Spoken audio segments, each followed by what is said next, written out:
Covid एक बहुत बड़ा पैंडेमिक था या उसको बनाया गया? हेल्थ सेक्टर में ऐसे कौन से डिफरेंट डिफरेंट फैक्टर्स है कि उसमें अभी भी इंडिया को काम करना जरूरी लगता? या वैक्सीन का सुपर पावर बन रहा है इंडिया? क्या ऐसा वक्त आ सकता है कि एंटीबायोटिक्स का बॉडी पे कोई असर ही ना हो? क्या बच्चों में अभी इम्यूनिटी कम हो रही है एज कम्पेयर टू 90s और 80s के बच्चों की 100 साल बाद हमारे बॉडी चेंज आएंगे? So what do you think? Online consultation is more feasible rather than physical consultation? मैं आपको एक सबसे पहले एक क्वेश्चन पूछना चाहता हूँ कोविड के बारे में, जो अभी बहुत बड़ा पेन लेके गया है पूरे वर्ल्ड में। वर्ल्ड में सबसे बिगेस्ट एक पैंडेमिक हुआ रिसेंटली, कोविड आउटब्रेक हुआ, उसमें बहुत सारी जानें चली गई। तो मैं जब उसके बारे में रिसर्च कर रहा था तो मुझे ऐसा पता चला कि वो पास्ट में भी ऐसे पैंडेमिक आके चले गए। जैसे 3048 में ब्लैक डेथ करके यूरोप में एक बहुत बड़ा पैंडेमिक आया, जिसमें अराउंड 30 to 40% यूरोप की पॉपुलेशन उस समय की जो मर गई थी। तो उसके कंपैरिजन में पैंडेमिक अभी कोविड देखा जाए तो ओनली 0.05% पॉपुलेशन यूरोप की डेथ हुई है जो कोविड में हुई। तो आपको क्या लगता है, कोविड एक बहुत बड़ा पैंडेमिक था या उसको बनाया गया था? First of all thank you Laxman ji, आपको और आपकी टीम को for organizing such an informative debate. The questions what you raised, first of all, this actually took the attention of whole world. The part of the reason is we are calling it pandemic. Pandemic is something which affect people in mass. And the example you have given, of course, you are right. Past में भी बहुत सारे pandemic आए। जिस pandemic की बात आप बोल रहे हो, it was actually A plague. And हम जब छोटे थे हम सुनते थे, पढ़ते थे कि गांव के गांव लोग मर जाते थे, they lose their lives because of plagues. हम इवॉल्व हुए, ह्यूमन इवॉल्व हुआ, हम टेक्नोलॉजी से लर्न किए, बट पेंडेमिक कीप कमिंग। चाहे सार्स पेंडेमिक हुआ, चाहे H1N1 हुआ, but Covid was something I would say very different from any of such past pandemic. The part of the reason is what has happened in last 100 years. Globalization. We can reach out any part of the world. And any such pandemic, what is different is that it grow very rapidly and it impact the people. And this is what happened in case of COVID.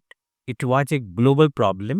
And why I'm putting stress global? Because it didn't impact only Asia or Europe or Africa or Australia. It impact across the border. It was actually a very big problem. Part of the bigger reason I would say that the way we were communicating, there was cross-border transmission. People here flying from one side to other side. So it actually impacted us because we were not prepared for such kind of pandemic. So compared to any other pandemic in the past, I truly believe that this had make an impact. But impact, if you compare, if you call in terms of demise, the life demise, it impacts 770 million people and 7.9 million people lost their life. So numbers may be different, numbers may be less, but the tenure where the people got and then suffer from the pandemic was quite high and it impact every part of the world. तो आपके हिसाब से वह, जैसे मुझे समझ में आ रहा है कि वह हर 100 साल में, every 100 years there is such type of the pandemic coming in the world and that vanishes, और वो जाने बहुत सारी ज़्यादा जाने लेता है। जी, तो आपको क्या लगता है इन नेचर का कुछ लॉ है पॉपुलेशन कंट्रोल का हर 100 साल में आने का, या एक रिवोल्यूशन है, रिवोल्यूशन थिंग हो रही है? मतलब what do you think? This is a very difficult question to answer. Meaning of the event जो होता है नेचर में, हम उसको कहते हैं random. It happens random. But आप सही बोल रहे हैं कि ऐसा क्यों होता है कि हर 100 ईयर्स में कुछ ऐसा डिजीज आता है जो बहुत सारी लाइफ को इम्पैक्ट करता है। जो भी डिजीज की बात आपने की अभी तक, ये बैक्टीरिया या वायरसेस से होते हैं। सो इन इवोल्यूशन, जैसे हम एज ए ह्यूमन बीइंग हमारा इवोल्यूशन हुआ, सिमिलरली ये जो माइक्रो ऑर्गेनिज्म होते हैं वो इवोल्यूट करते हैं। तो जो भी वायरसेस हैं वो इवोल्यूशन के तहत उनमें जीनोमिक चेंजेज आते हैं। हम उसको बहुत सिंपल टर्म में कहते हैं mutation. Why this happens? Because they also want for the survival, उनको सर्वाइव करना है। So it actually integrate over the time, ये वायरस रेप्लिकेट करते हैं, म्यूटेट करते हैं। कोविड वन सच एग्जाम्पल जिसमें single standard RNA virus which make us and which brought us on feet. The part of the reason is that it could be the way we are growing, the population is growing, also the way I mentioned earlier that the globalization, when we are communicating across the border, any such microorganism which will develop any part of the world, it can be very easy for the microorganism to communicate, to transmit. And this is what happened, that every 100 years or a longer time span, these microorganisms or the viruses get enough time to incubate. जब ये incubate करते हैं, they find a proper population cohort जहाँ पे ये effective होते हैं. But the spread, what is very different about COVID, again I want to give you a stress, that the spread was very rapid. And because of the rapid spread and because of the world globalization, we got a bigger impact. And this is keep going because again, the way we evolve, the microorganism evolve, and the environment also make an impact. कि जैसे आपने बोला, what you think, Covid was natural virus और it was artificial virus, और still it's a study question? Yeah, this is what I think. This is what we keep debating. And very difficult for me to give you a very precise answer. As I mentioned you that evolution, during the evolution, the human, if you see the way human evolved in years and years time, so microorganisms evolve.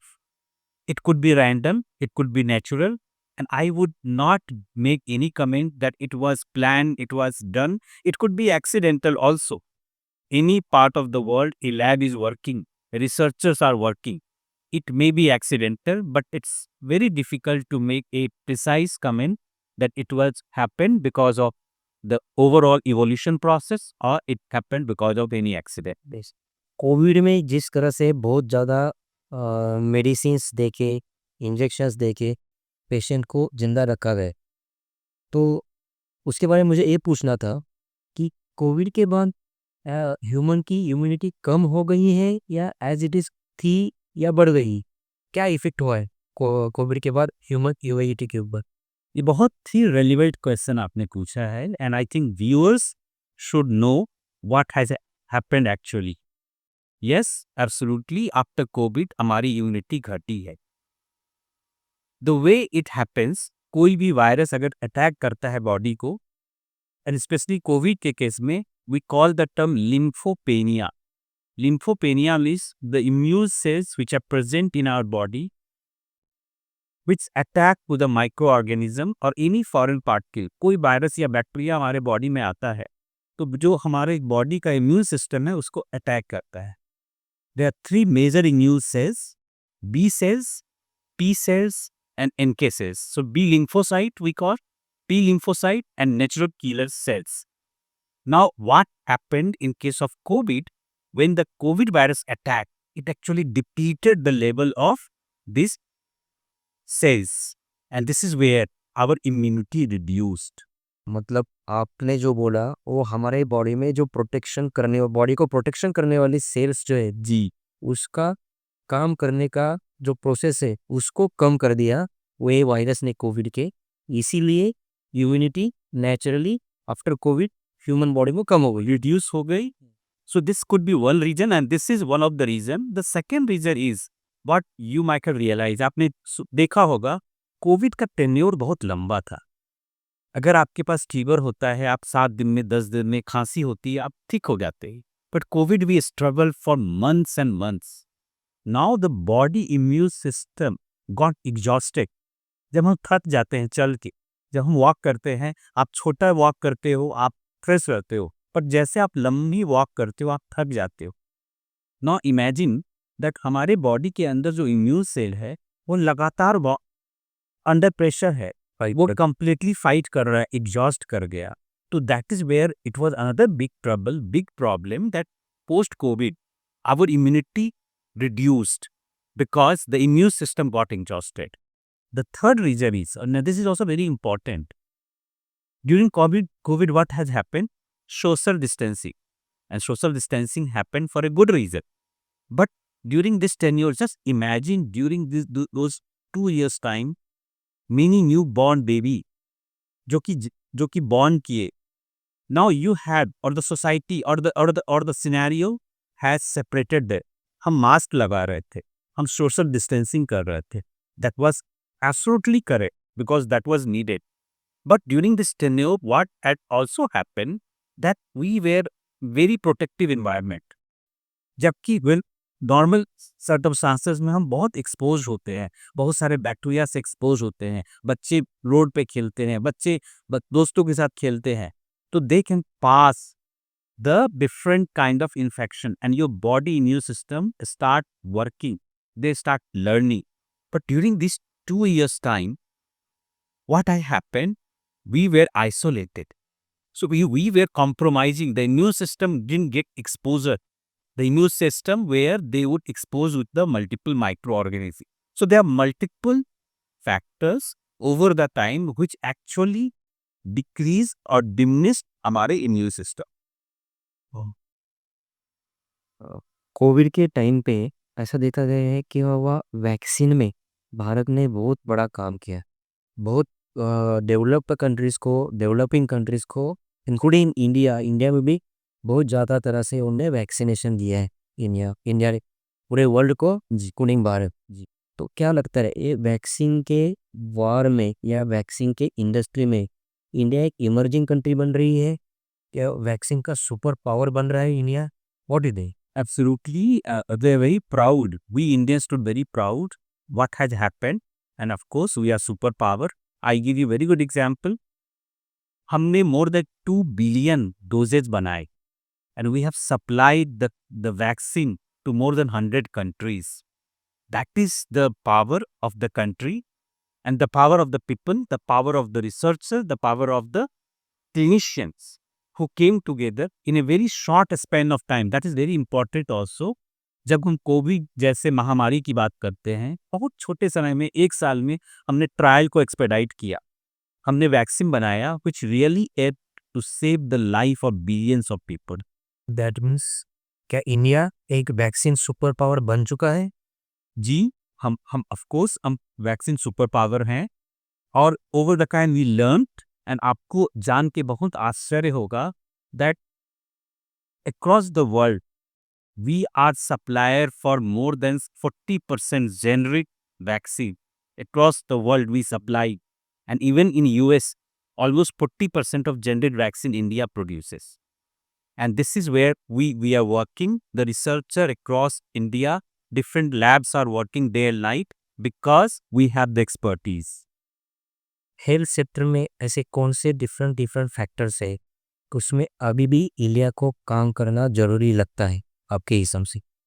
C health sector जो है ये बहुत बड़ा area है, and any of that is sector across the world, it actually comply multiple expertise. The good part about India is that we are loaded with the knowledge, and the knowledge is coming from the diversity of the patient, diversity of the places. However, what I still find lacking is the collaboration and cooperation. And COVID is one such beautiful example which we should think and rethink that how can we work collectively. I truly believe कि जब doctors across India साथ में काम करेंगे, share करेंगे data को, learning share करेंगे, that will make us more evolved, that will make us more dependent or independent. But this independence will come only when we start sharing the information, sharing the data, and learn from each other. हम्म, मैं जब research कर रहा था तो बहुत ही interesting topic मुझे एक मिला था, the antibiotic versus the virus war. अब इसमें क्या है कि इंडिया में नॉर्मली डेवलपिंग जो कंट्रीज है उसमें तो फीवर आता है, बुखार आता है या कुछ इन्फेक्शन होता है जी, डॉक्टर तुरंत एक एंटीबायोटिक प्रिस्क्राइब करता है और वो कोर्स कंप्लीट करने के लिए बोलता है। लेकिन अभी भी ऐसा पॉपुलेशन इंडिया में है जो वो कोर्स कंप्लीट नहीं करता। इफ सपोज एजिथ्रोमाइसिन दिया है 350 ग्राम या 500 ग्राम एजिथ्रोमाइसिन 5 डेज के लिए दिया है, उनको 2 दिन लेने के बाद अच्छा लगता है तो नेक्स्ट 3 डेज वो स्किप करते हैं। ओके, तो उसके बाद अगर कुछ हादसा मिलने के बाद या आफ्टर 1 मंथ या फ्यू मंथ्स और आफ्टर 1 ईयर अगर वो बीमारी वापस आती है तो फिर वो एंटीबायोटिक प्रिस्क्राइब करता है डॉक्टर और एंटीबायोटिक लेते हैं। तो आपके हिसाब से क्या लगता है कि क्या ऐसा वक्त आ सकता है कि एंटीबायोटिक्स का बॉडी पे कोई असर ही ना हो? मतलब कुछ ऐसा टाइम आ सकता है बाद में 350 ग्राम को 500 ग्राम पे दे दिया, फिर बाद में एजिथ्रोमाइसिन काम नहीं कर रहा है तो अमोक्सिसिलिन दे दिया, तो अलग अलग एंटीबायोटिक के ऊपर ट्रायल चलता है जब तक वो पेशेंट ठीक ना हो जाए।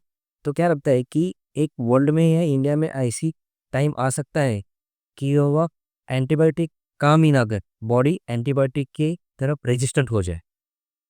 बहुत ही इंटरेस्टिंग क्वेश्चन आपने पूछा, एंड मुझे लगता है ये इसका विश्लेषण, इसका डिस्कशन बहुत इम्पोर्टेंट है, specially in Indian context, specially when Indian 70% of the population still जो विलेजेस में रहते हैं, they are not in those areas where they could get exposed to such kind of questions.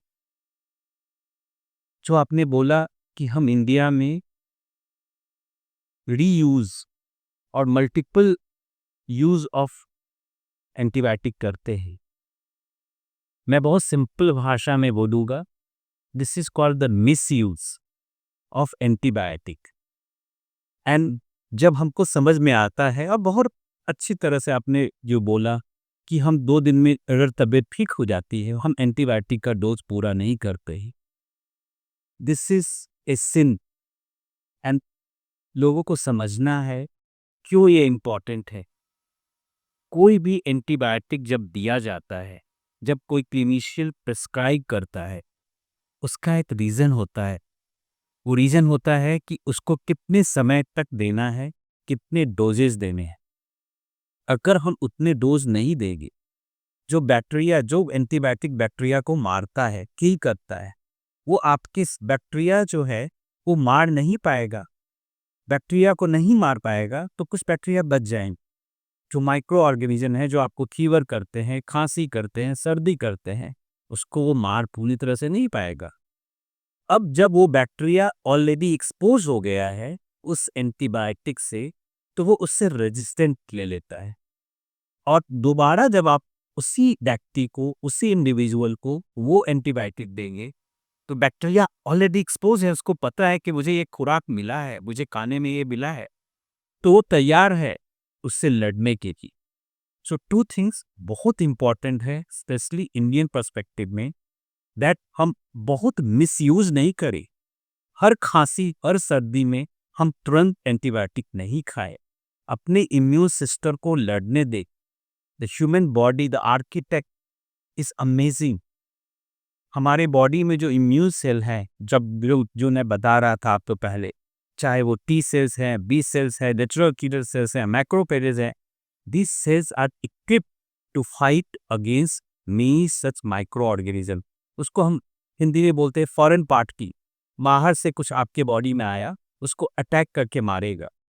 But अगर हम बहुत ज़्यादा एंटीबायोटिक यूज़ करेंगे, तो it will be very difficult for your immune system to cope up, and this has to be understood widely across the population that हमको antibiotic का course पूरा करना है। क्या कभी इंडिया में इंडियन पॉपुलेशन जो ज़्यादा एंटीबायोटिक का यूज़ करती है उसमें क्या ऐसा वक्त आ सकता है कि एंटीबायोटिक्स का बॉडी पे कोई असर ही ना हो? ये आ सकता है depending on what kind of disease we are talking. And बहुत ही सुंदर एग्जांपल है tuberculosis. And you know India again mycobacterium tuberculosis, ये बैक्टीरिया है जिससे टीबी होता है। So of course there are multiple good examples which we know जहाँ पे एंटीबायोटिक का इफेक्ट घट गया है या एंटीबायोटिक नहीं काम करता है।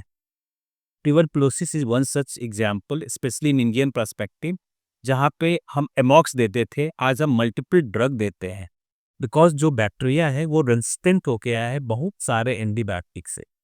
Part of the reason is even TB के केस में जब आप पता करोगे लोगों से और पूछोगे कि आपने वो जो डोज दिया गया उसको आपने पूरा किया कि नहीं, many of those people who started feeling better, who started killing bull, they stopped doing the complete course. So many such cases where the patient has been given the antibiotic courses, but they actually didn't complete the course.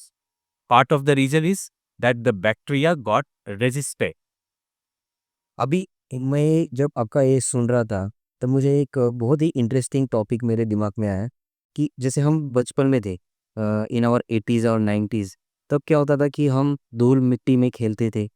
फिर हम पानी, तब तो of course bottle water नहीं था, पानी हम नल का पीते थे। और हम ट्रैवलिंग करते थे, सपोज़ एक जगह से दूसरी जगह बस से जा रहे हैं, बस स्टैंड पे उतर रहे हैं, पानी पी रहे हैं हम। तो और अभी का जो बचपन देखा जाए बच्चों का, जी, अभी इनफैक्ट माय किड्स हो और आपके बच्चे हो, तो हम क्या करते हैं कि पूरा हाइजीनिक एनवायरनमेंट दे रहे हैं उनको।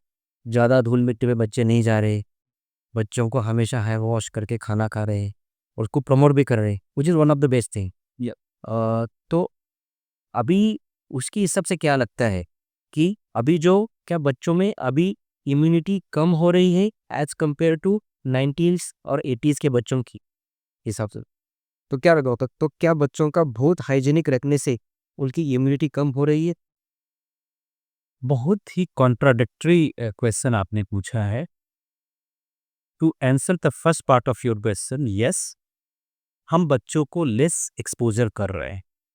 एंड एक्सपोजर जब आप बोले, बहुत अच्छा एग्जाम्पल अगेन आपने दिया, पानी।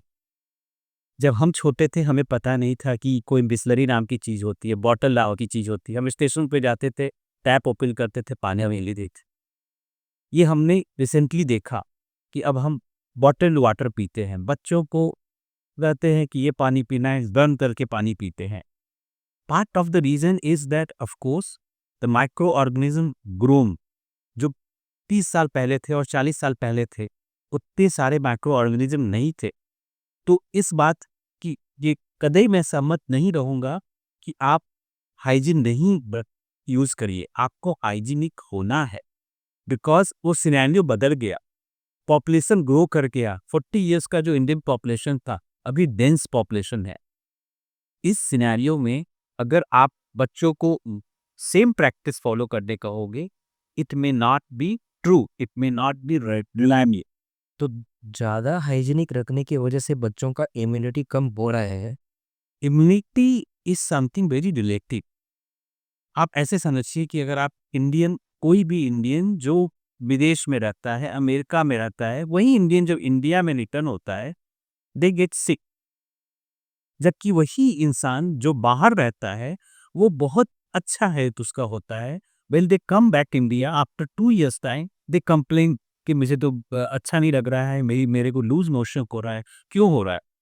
So again here you find multiple different sources which can contaminate. It starts from mosquito, it could be the water what you are drinking, and also the environment, the pollution. So it had multiple factors which influence the immunity. पहले के scenario में हमारी immunity घटी है, and specially दो section of the people who are extra precaution लेते हैं। But अभी भी आप इंडिया के गांव में जाओगे, जहां बच्चे धूल में खेलते हैं, जहां बच्चे टैप वाटर पीते हैं, उनकी इम्यूनिटी स्ट्रांग है। This doesn't mean that I am doing the advocacy that आप अपने बच्चों को या मैं अपने बच्चों को सिंपल बेसिक चीजें ना सिखाऊं जिसमें वो इधर क्लीनिंग ऑफ योर हैंड्स हो, ड्रिंकिंग करेक्ट वाटर हो, or the food what you are taking, these are very important factors to keep away the different kind of infections. अभी आपने जो बोला एक पोल्यूशन के बारे में, जी pollutions directly impact on the immunity और व्हाट यू फील कि पोल्यूशन का इम्यूनिटी के ऊपर डायरेक्ट इम्पैक्ट होता है क्या? ऑफ कोर्स होता है, because what happens in pollution, हम बहुत सारे एरोसोल्स को लेते हैं। लंग का जो वॉल्यूम है, हम कहते हैं wide volume of the lung. आप पहले देखोगे 40 years back, 50 years back, lung capacity were much more than today's generation, and this is something very serious problem. Why this has happened? अभी आस्थमा के केसेस क्यों इतना बढ़ गए हैं? आप छोटे बच्चों को देखोगे, वो रन नहीं कर सकते हैं, उनकी कैपेसिटी घट गई है कंपेयर टू पहले।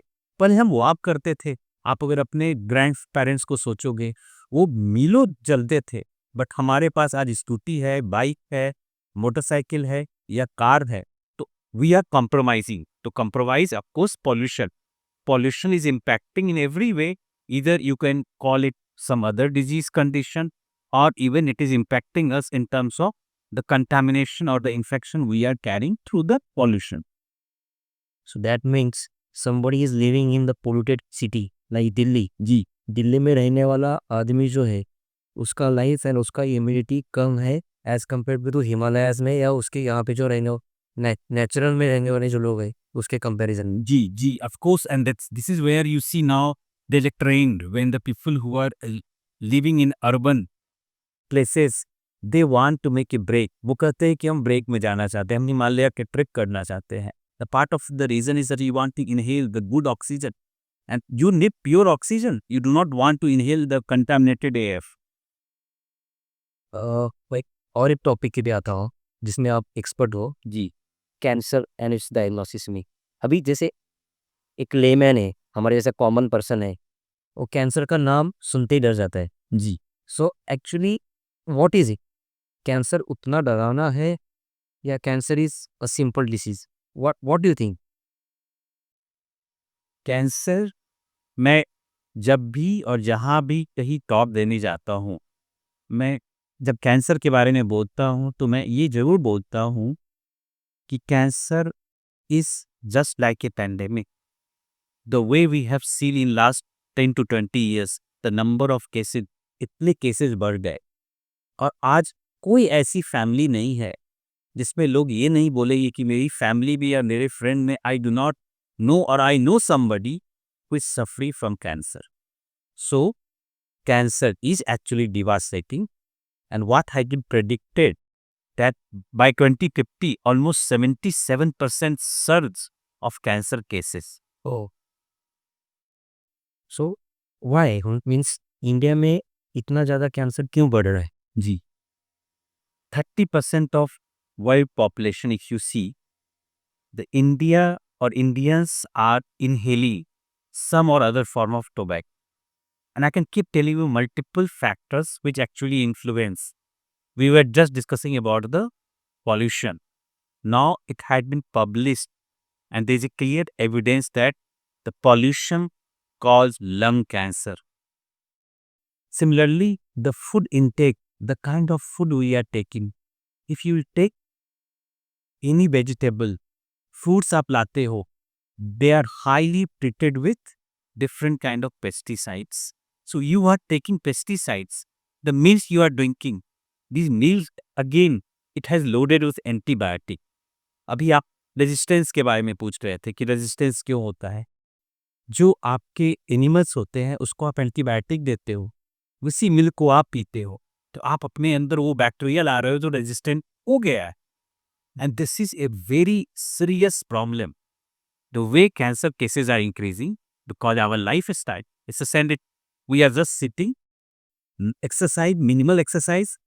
जो लोग सिटी में रहते हैं वो बोलते हैं हम कहाँ एक्सरसाइज करेंगे, हमारे पास जगह नहीं है।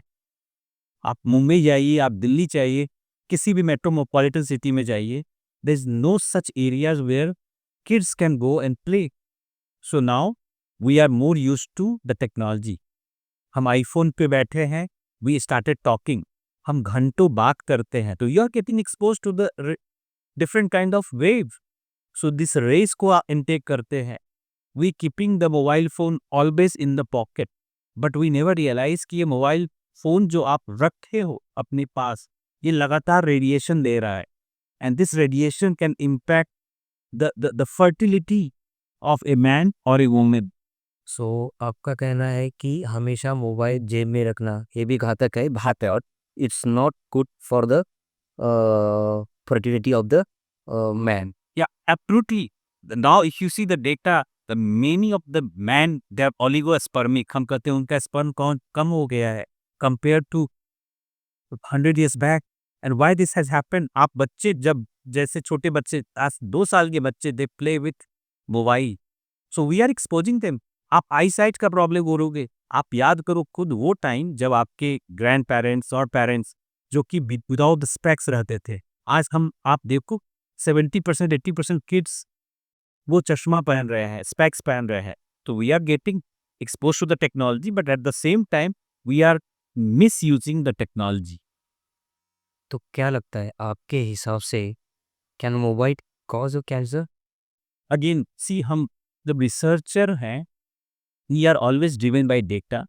They are some data which suggests that any such radiation, mobile could be one such example, but any such uh, exposure, इधर आप एक्सरे का एक्सपोजर करोगे, यूवी रेडिएशंस की बात हम करते हैं, all such radiations are harmful. People use microwave, and again microwave may not be very healthy. If you use microwave हमेशा बार बार अपने खाने को गर्म करने के लिए या खाना बनाने के लिए, again you are using microwaves. So we need to remember that anything which you use in your daily routine, that may have the implication and implementation. And this is where जब मैं अभी आपको बताया, चाहे आप दूध पीते हैं या आप जो सब्जी खाते हैं या आप चिकन खाते हैं, कोई भी नॉन वेज खाते हैं, these chickens are heavily treated with the antibiotic. So what you are taking, you are getting exposed to all such kind of infection. 70 to 80% of the chickens are infected.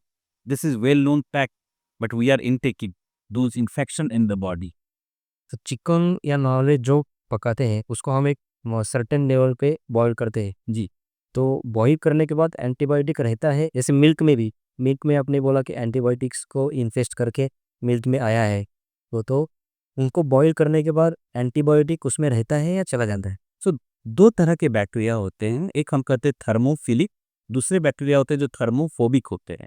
Philic जो temperature को sustain करेंगे, जो sustain नहीं करेंगे. बहुत सारे ऐसे bacteria हैं जो 100 डिग्री सेल्सियस पे आराम से रहते हैं.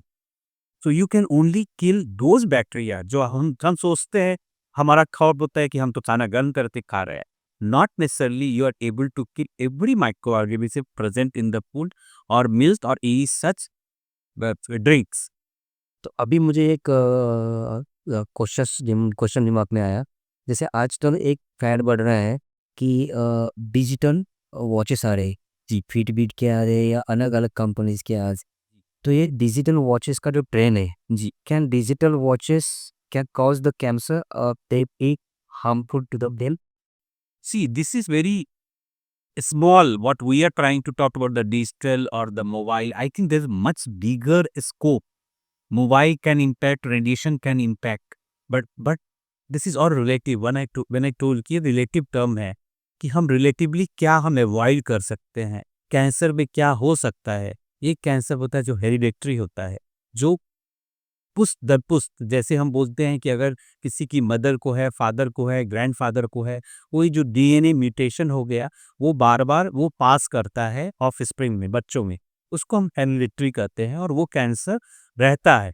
बहुत सुंदर एग्जाम्पल है ब्रेस्ट कैंसर में, जहाँ पेशेंट के पास ब्राका का म्यूटेशन होता है, वो म्यूटेशन पास ऑन होता है.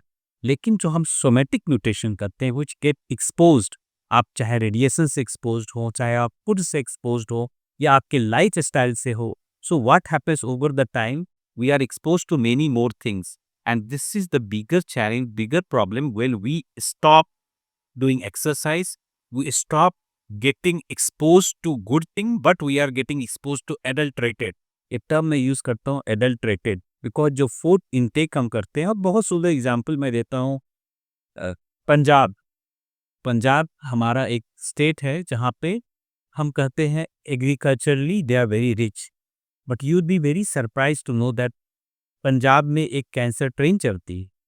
And just imagine that the train is dedicated for the patient. They carry the patient, cancer patient, and they bring to the hospitals. They bring to the different part of the state where they could be treated. So his Indian cancer train जो है वो purpose है उसका कि cancer patient को वो लेके जाता है. वो भटिंडा से ट्रेन चलती है और वो ट्रेन फ्री है. गवर्नमेंट उस ट्रेन को फ्री रखता है where patient can travel to Chandigarh or any other regional cancer hospital for the treatment. Now, bigger question is why Punjab, the number of cases, why so much?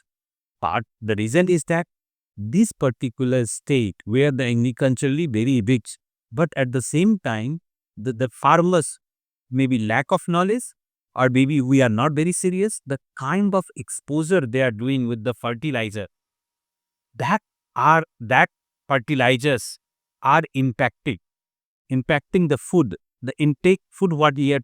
It's a full of pesticides. आपने आपने एक बहुत अच्छा answer देते समय एक बात बोली कि fruit is also one of the reason to cause the cancer. तो देखा जाए ऐसे लेमैन की लैंग्वेज में या कोई कॉमन मैन की नहीं, अगर आप एक one fruit a day suggest करोगे तो what is that fruit? So again, fruit cancer cause नहीं करता है. मैं इसको करेक्ट करूंगा. Fruit क्या है? इस यार्ड पे is what using I what is intake what we are doing and ये क्यों बढ़ा? Let's discuss this. ये क्यों मैं एक वेजिटेबल और फ्रूट की बात कर रहा हूँ. हमारा पॉपुलेशन इंडिया था and just India perspective, yes. more than 1.4 billion population. To cater these many people, आप कैसे खाना खिलाओगे? अगर आप फार्मर्स को कंप्लेन करोगे, फार्मर्स बोलेगा हमको तो उगाना है, हमें तो फ्रूट चाहिए, वेजिटेबल चाहिए. एंड ये ऑर्गेनिक वर्ड जो ये साइकिल कहाँ ना कहाँ चल रही है, वो साइकिल कहाँ ना कहाँ स्टॉप होनी चाहिए. उस साइकिल को स्टॉप करने के लिए किसी ना किसी को इनिशिएशन लेना चाहिए. तब जाके जैसे आपने बोला 2050 में 70% केसेस बढ़ जाएंगे कैंसर के, वो कम हो सकते हैं. जी. So I think this So again coming to our point discussion, if you want to prescribe one fruit per day, वो fruit क्या रहेगा? very difficult, but to get healthy, yeah, exactly. I understood what you are asking. See, हम कोई भी fruit ऐसा fruit खाए, और मैं तो आजकल लोगों को एग्जांपल देता हूँ कि वैसे फ्रूट के लिए बहुत अट्रैक्टेड नहीं हो, वैसे वेजिटेबल के लिए बहुत अट्रैक्टेड नहीं हो, जिसका प्राइस बहुत ज़्यादा मार्केट में है. आप वैसे वैसे सब्जी खाओ जिसको पेस्टिसाइड ट्रीटमेंट कम होता हो या ना होता हो, जहाँ किसान को उगाने में प्रॉब्लम नहीं हो. एप्पल सब लोग खाते हैं. आप अमरूद खाओ, आप वैसे फल खाओ. बेर होता है, सीजनल फ्रूट खा लो जहाँ पे कम ट्रीटमेंट है, जिसका प्रोडक्टिविटी एंड उसका मार्केट वैल्यू कम है. आप वैसी चीज़ें खाओ, वैसे सब्जी खाओ. हम वो कहते हैं भिंडी, जिसको आप पोकरा करते हैं, लेडीज फिंगर करते हैं, बहुत लोगों को पसंद है. पर the ladies finger mostly they are highly exposed with the pesticides. मुझे कैंसर हुआ है या हो सकता है, ये कैसे पता चलेगा? See this is very difficult question. Reason ये है कि बहुत समय तक जब कैंसर लोगों को होता है, जब तक उसका प्रभाव बॉडी पे पड़ता है, लेट हो जाती है. एंड दिस इज वेयर हम हमेशा कहते हैं cancer present in a very late stage. And this is one of the bigger challenge for clinician और for the patient also. Now कैसे पता चलेगा? तो only solution could be monitoring. जब आप मॉनिटर करते हो, जब रेगुलरली आप जिस तरह अपने आप लिपिड को प्रोफाइलिंग करते हो, उसी प्रकार they are multiple screening method. जैसे आप ब्रेस्ट कैंसर के केस में मैमोग्राफी, आप मैमोग्राफी करोगे, आपको पता चलता है if there some problem, some nodules are there. अगर कोई बंदा टोबैको को रखते, so these are the people who are on risk. उन लोगों को चांसेस है हेड एंड नेक कैंसर होने का, ओरल कैंसर होने का. So the people who are exposed to certain kind of things, the people who are working in suppose dye industry, जो dye का काम करते हैं, leather industry, these people are again exposed to chemicals. So what we need to do for the early detection जो आपने पूछा कि हम कैसे पता करेंगे, we should subgroup those population and we should start screening so that you can detect the cancer at early stage. तो एक स्क्रीनिंग करना, ये सब टेस्ट करना एक कॉमन मैन के लिए बहुत ज़्यादा खर्चिक हो सकता है। तो उसके लिए कुछ अलग टेक्नोलॉजी या कुछ है इंडिया में अवेलेबल कि सस्ते दाम में इजीली कैंसर हो सकता है या होने वाला है या हो गया है पता चलने के लिए? जी, सो आप सही बोल रहे हैं कि ये जो भी टेस्ट हैं इसमें पैसे लगते हैं और over the time technology improve किया है। आज हम कहते हैं सीटी स्कैन करेंगे कि एमआरआई करेंगे, so different kind of scans हैं। ये स्कैन्स जो होते हैं वो कैंसर को डिटेक्ट कर सकते हैं।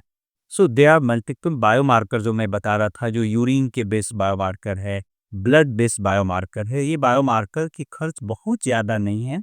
अगर आप इसको रूटीनली यूज़ करोगे तो आप कुछ थाउजेंड्स ऑफ द रुपीज़ में it could be 5,000, it could be 10,000, or it could be 20,000, but you will able to identify and at least understand that if you are having currently you are free from any such of cancer. Cancer को heal करने की कोई नई और सस्ती technology हमें in future देखने को मिल सकती है? Healing of cancer instead of आप ये बोलिए कि हम कैसे कैंसर को अवॉइड कर सकते हैं। ऑफ कोर्स हम हील करेंगे और ये करते हैं। डिफरेंट काइंड ऑफ थेरेपी है, जैसे हम बताते हैं कीमोथेरेपी है, रेडिएशन थेरेपी है, सर्जरी है, इम्यूनोथेरेपी है। एंड ये बहुत कारगर होते हैं कुछ पेशेंट में, कुछ पेशेंट में कारगर नहीं होते हैं। अगेन अगर हम एडवांस स्टेज कैंसर में की बात करेंगे तो हमको बहुत डिफिकल्ट होता है।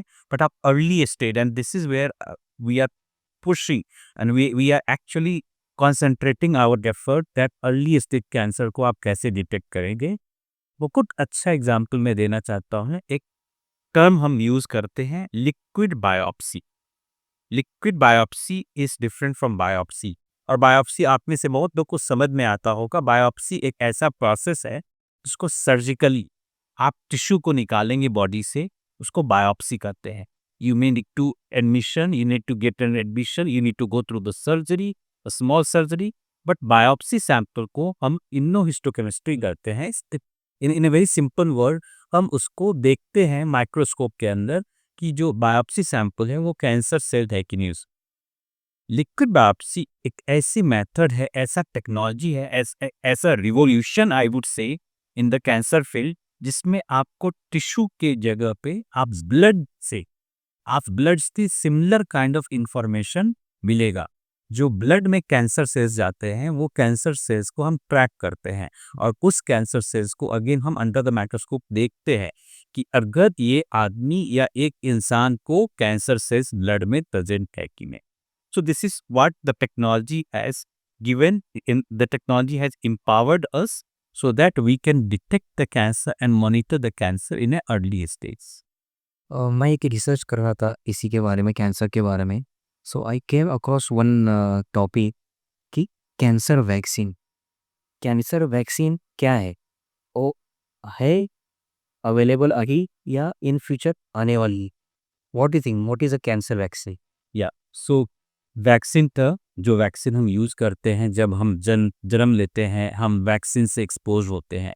एंड हमारे बॉडी में दो तरह की इम्यूनिटी होती है, एक इन्नेट होती है, एक एडेप्टिव इम्यूनिटी होती है।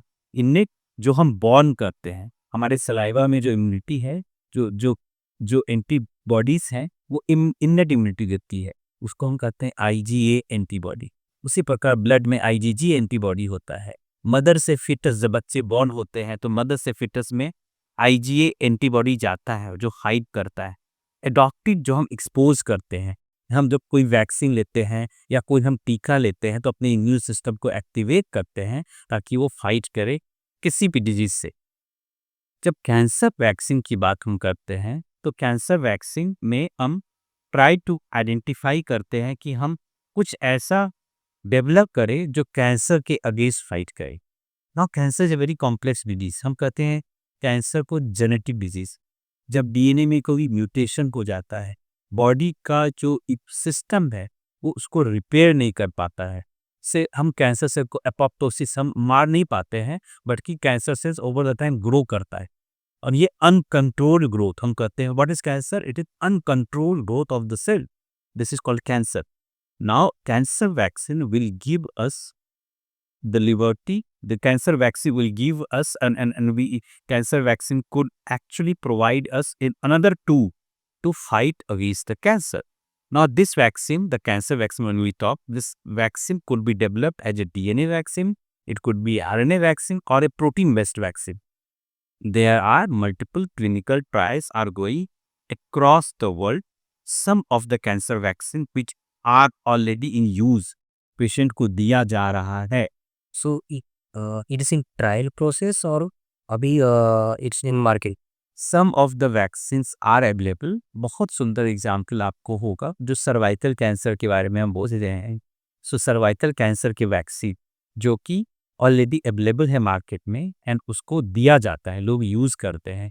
बहुत सारे वैक्सीन हैं जो ट्रायल्स में है, जो फेज 1 में है, फेज 2 में है और कुछ फेज 3 में है। और बहुत जल्दी टाइम आएगा that the many of such vaccines will be available in the market. Okay, so in future cancer की वैक्सीन बहुत इजीली और जल्द से जल्द अवेलेबल हो सकती है मार्केट में। जी बहुत इजीली और बहुत जल्दी ये करना बहुत डिफ़िकल्ट है। एज मैंने आपको बताया कि बहुत कॉम्प्लेक्स डिजीज़ है and the more we go deeper we think that it is much more complex. हमारा knowledge about the cancer is so far only 30%। Is the tip of iceberg जो हम बोलते हैं हमेशा कि tip of the iceberg only 30% ऊपर रहता है, 70% पानी के नीचे रहता है। This is how the complex cancer is. So for me to tell you a straight answer कि बहुत जल्दी वैक्सीन होगा और वैक्सीन कितना कारगर होगा, कितने पेशेंट में कारगर होगा, किस स्टेज ऑफ कैंसर में कारगर होगा, they are many such questions which we need to answer in the future. कौन कौन से देश है जो कैंसर वैक्सीन के ऊपर काम कर रहे हैं? So, see, most of the Western world they are working on the cancer vaccine. US, United States of America, there are many research labs who are working. Even European labs are working, and there are some of the labs in India. They are also working on the cancer vaccine, or the industry who are very focused to develop the cancer vaccines. तो ये cancer vaccine जो है वो vaccine मतलब उसी का ही कुछ तो लेके कैंसर क्रिएटिंग जो सेल्स है उनका ही कुछ पार्ट लेके उसको ही वैक्सीन के रूप में बना के उसमें इन्फ्यूजन करना, ये ऐसा है या what is the cancer vaccine? Please, जब हम उसी के सेल्स को लेके कैंसर के सेल्स को रीइंफ्यूज करते हैं, this comes under adopting therapy. Okay, जब मैं कैंसर ट्रीटमेंट की बात कर रहा था, there are different ways we are treating cancer, starting from surgery, chemotherapy, radiotherapy, chemotherapy. But now the research evolve and we are in the era of adoptive therapy, जहाँ पे हम CAR-T सेल यूज़ करते हैं या TCR use करते हैं या हम पिल्स यूज़ करते हैं। ये टर्म्स सुनने में आपको बहुत अलग लगते होंगे, but in nutshell what we are trying to do is that हम कैंसर सेल्स को लेके हम उसी कैंसर सेल्स को लेंगे, उसी सेल्स में से हमको आइडेंटिफाई करेंगे कि कौन सा मार्कर अवेलेबल है, प्रेजेंट है ट्यूमर सेल्स पे, और उसके खिलाफ हम ऐसा एंटीबॉडी बनाएंगे जो वहाँ जाके बाइंड करेगा और ट्यूमर सेल को मारेगा। दूसरी तरह से अगर आप समझिएगा, जब हम पील से बोलते हैं उसको हम बोलते हैं tumour infiltrating lymphocyte. Start of the discussion में मैंने बताया था टी सेल्स हमारे बॉडी में होते हैं जो फाइट करते हैं। हमारा ये मेथड है जिसमें हम कैंसर टिश्यू को लेते हैं, उसमें उसको हम मिन्स करेंगे, उसको हम इन विट्रो लैब में प्रोसेस करते हैं और उसमें टी सेल जो पॉपुलेशन होता है जो अटैक करता है ट्यूमर सेल्स पे, हम उसको एनरिचमेंट करते हैं, हम उसको ग्रो करते हैं लैब के अंदर और बिलियंस ऑफ, इमेजिन हम बिलियंस ऑफ सेल्स बनाते हैं और उसको पेशेंट में इन्फ्यूज करते हैं। इस इन्फ्यूजन में क्या होता है, ये सेल्स जाके कैंसर सेल्स को अटैक करते हैं, कैंसर सेल्स को मारते हैं। And this is how we are evolving in the oncology space, where we are using different permutation and combination.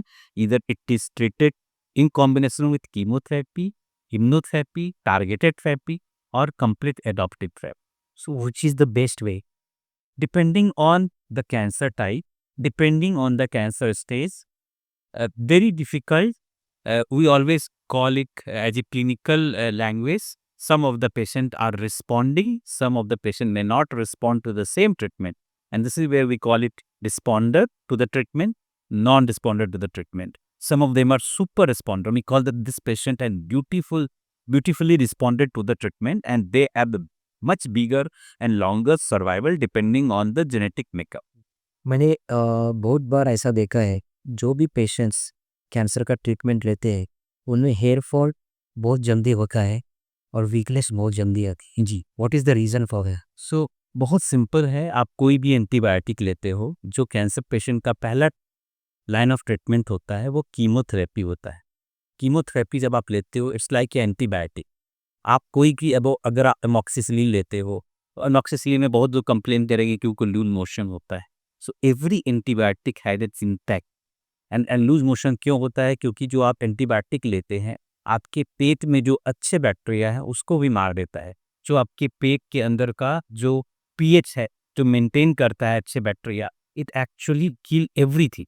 Similarly जब हम कीमोथेरेपी लेते हैं, it has an side effect, and these are the toxic, because it is toxic for the cancer, but it is toxic also for the normal cells, because these are not selected therapy which are going and killing only the cancer cells.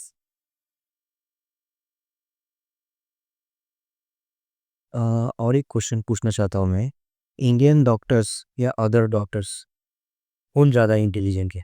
What do you think?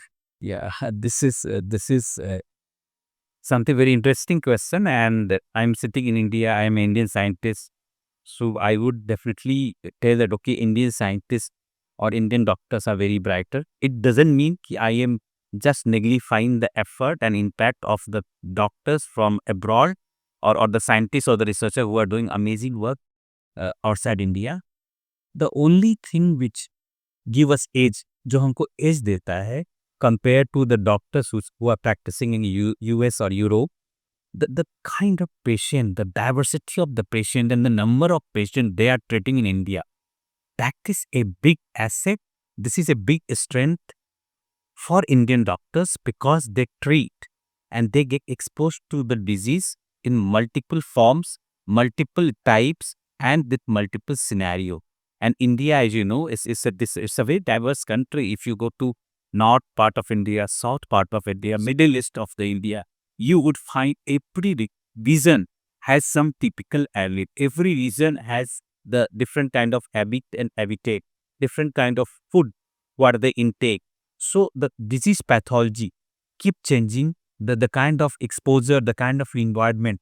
And this is where I truly believe कि Indian doctors जो वो practice करते हैं, बहुत diverse environment में practice करते हैं, और बहुत heterogeneous, we call a very good term heterogeneity, जो बहुत हेट्रोजिनस पॉपुलेशन को डील करते हैं, and they are be much more expose compare to the foreign doctor in proportion to the patient they are getting exposed, or the patient they are treating.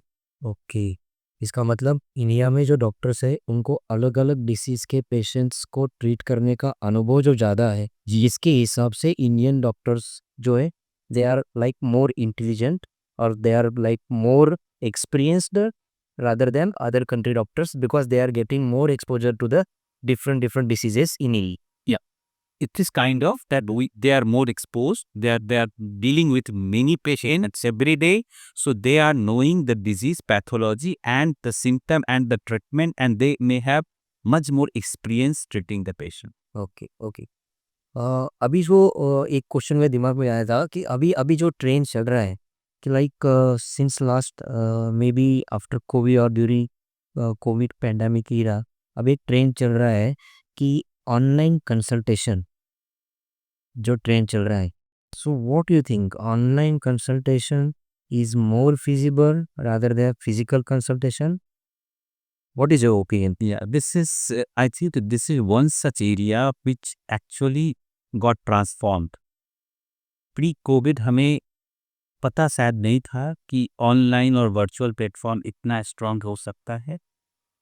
Covid के समय हमने सीखा, the school, just imagine that these many school get closed and billions of students across the world got affected. Billions. But school open in a virtual mode. And the students somehow managed to start their education. Healthcare थोड़ा difficult area है because many times you need a doctor who can come and check you. However, saying that it doesn't stop us to utilize the virtual platform. Why? Because oncology एक ऐसा space है जहाँ पे आप not necessarily एक doctors आपसे बात करता है, एक डॉक्टर आपको ट्रीट करता है। यहाँ पे कलेक्टिव एफर्ट होता है जहाँ पे एक सर्जन, एक रेडियोलॉजिस्ट, एक oncologist, A geneticist, so it's a combination of multiple mind who comes and discuss the case, and we call in oncology it's a molecular tumor board, and this is practiced across the world, and these are multiple times where they have been sitting with the case, they were exchanging the ideas, they were exchanging the thought process, how to treat the cancer, how to treat the patient, and this has been very successful on a virtual platform, where the strength of such platform is that you can actually meet and connect the expert from abroad, somebody who precisely know far better, who had been treated the patient far deeper. You can reach on a virtual platform where you can just do connect, electronic connect or virtual connect, and you can discuss and get and exchange the data, exchange the idea.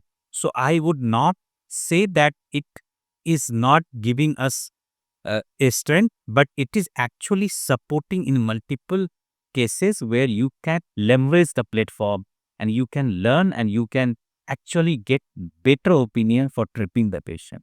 Okay, that means आपके हिसाब से ऐसा है कि कुछ patients के लिए जो अभी ऑनलाइन कंसल्टेशंस के ऐप चल रहे हैं जी, they are little bit useful, but more useful is that physical consultation कि फिजिकली वो पेशेंट को चेक कर।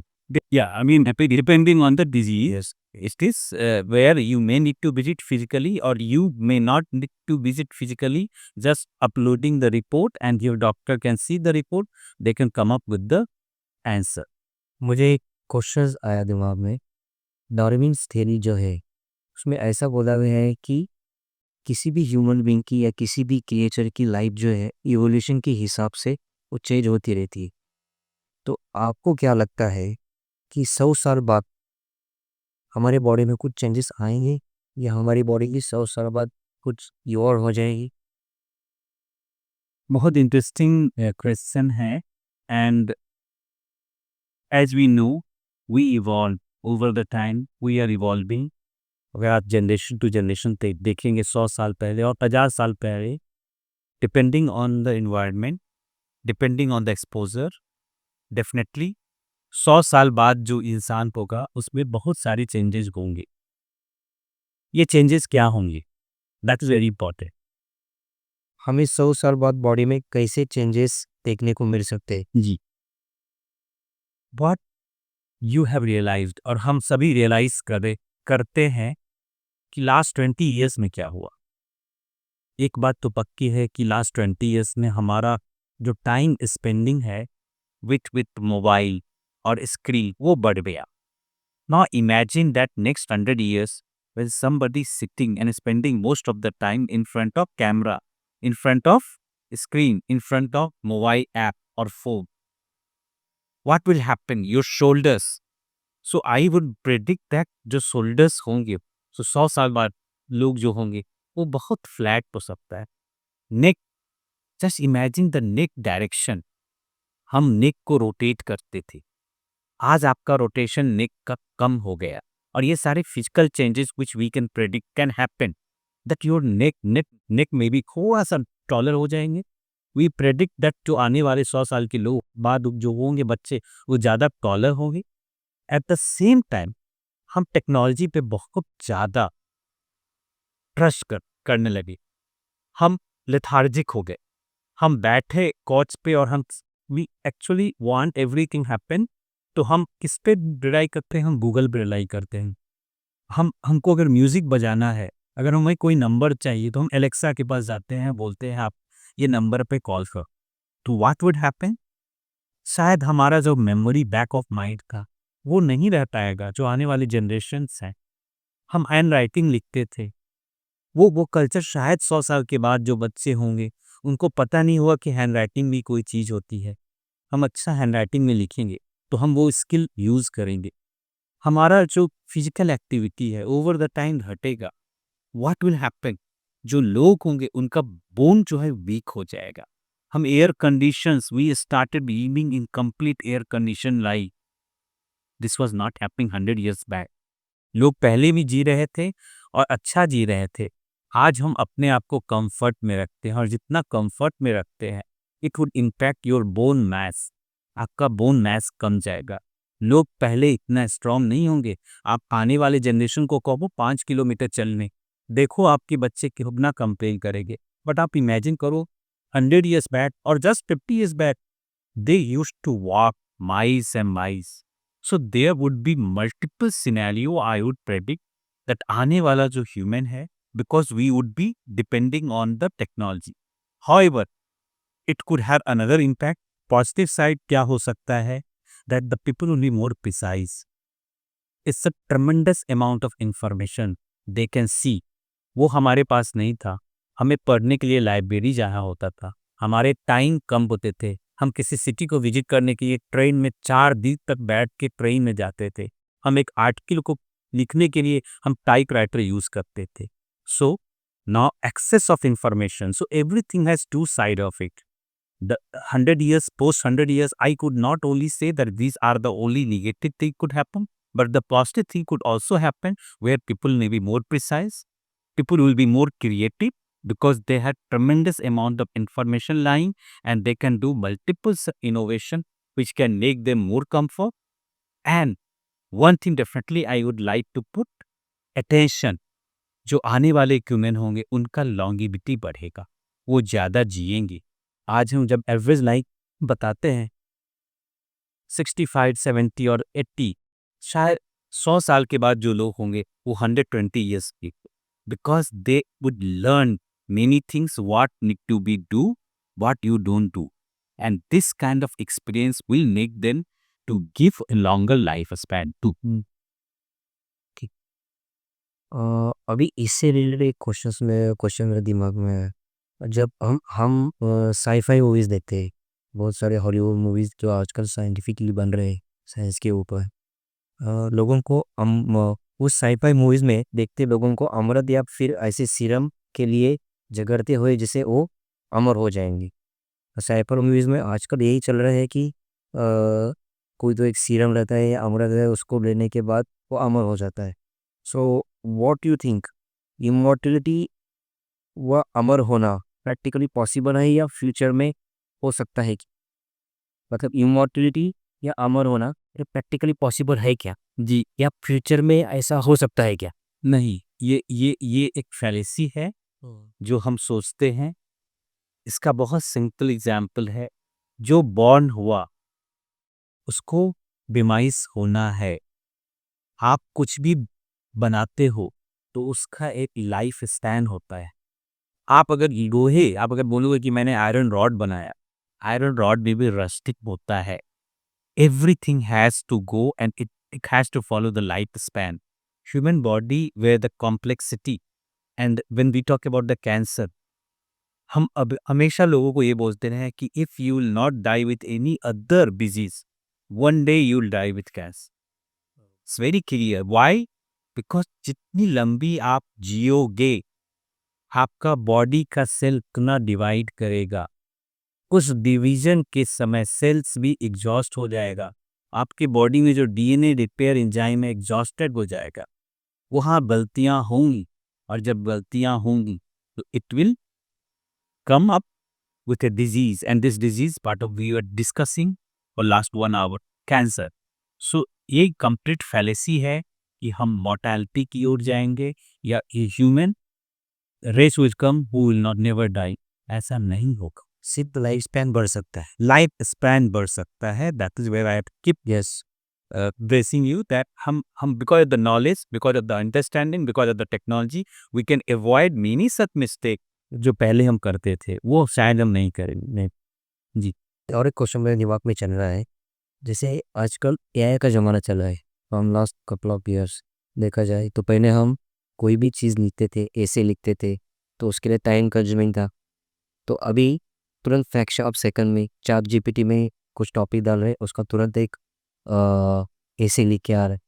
So what you think in doctor field, can AI replace doctors, or can AI will give a doctor a little bit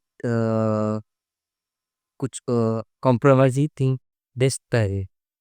I think artificial intelligence is a very exciting area, बहुत exciting area है। And artificial intelligence को बहुत layman language में अगर समझाया जाए तो ये पैटर्न रिकॉग्निशन है।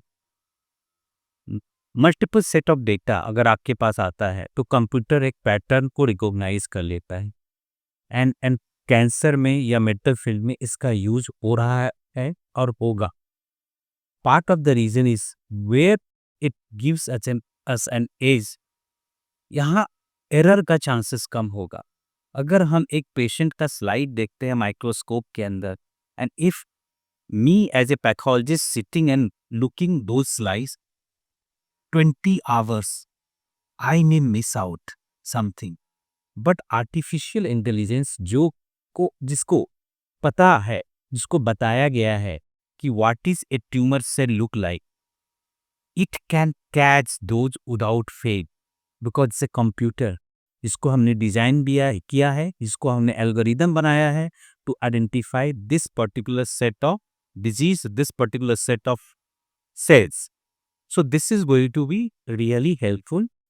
अगर हम रेडियोग्राफी करते हैं या इमेजिंग करते हैं, इमेजिंग के स्कैन्स को पढ़ते हैं, और जितने भी आर्टिफिशियल इंटेलिजेंस यूज होते हैं, और एन एग्जाम्पल जो हम रोबोटिक सर्जरी करते हैं, this are then precise surgery, जो कि artificial intelligence is helping tremendously to the surgeon.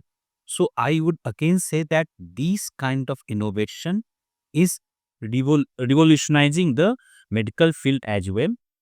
Reason is that they are helping us to understand more precisely things. At the same time, I would never say that it would replace a human. There are multiple circumstances where you need to analyze the data on a spot, on real time. There are circumstances where a researcher or a clinician need to think and rethink, go back and forth, and understand based on the previous understanding, previous literature, and learn things. So this would take huge amount of time, and a computer is something, or a artificial intelligence is something which work on the set of information which you feed in the computer.